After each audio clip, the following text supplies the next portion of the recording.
eta bitxikeri batzuek bakarrik kontatuko ditut. Alde batetik, honean etortzeko 3 jardunaldi izaten dira.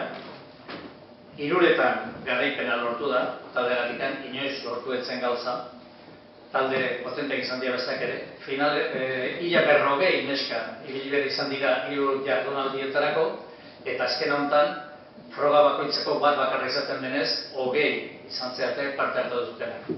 Esan behar da, ekipo oso gaztea dela, hau da, etorkizuna duzuen taldea zeatela, 5 senior, 6 promesak esan nahi du 23 azpiko neskak zeatela, juniorrak, 18-19 urtekoak beste 5, eta 4 juvenilak.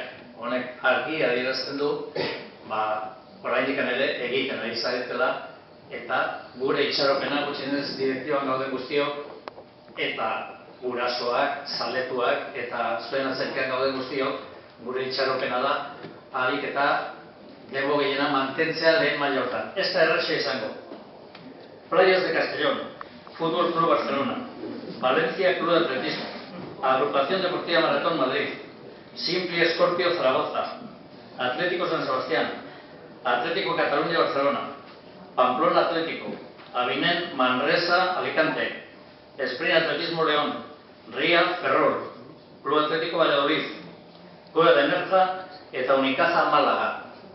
Hoiek izango dira zuen eltzaiak datorren urtean, eta dudik ez, aipatutako izenak eta hiriak, segurazki gu baino potentzi desente handiagoa dutela. Eta bestea, noiz berriro honera etorriko okazioa, ez dakigu neskekin, neskak lortu dezute, baina orain, eta beti hori izaten da, neskak mutilean berdintasunetara iritsi nahi dezutela, eta hemen, talde honetan, alderantziz.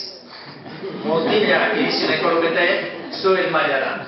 Beraz, txalo handi bat, eta etorkizutean, mutilak.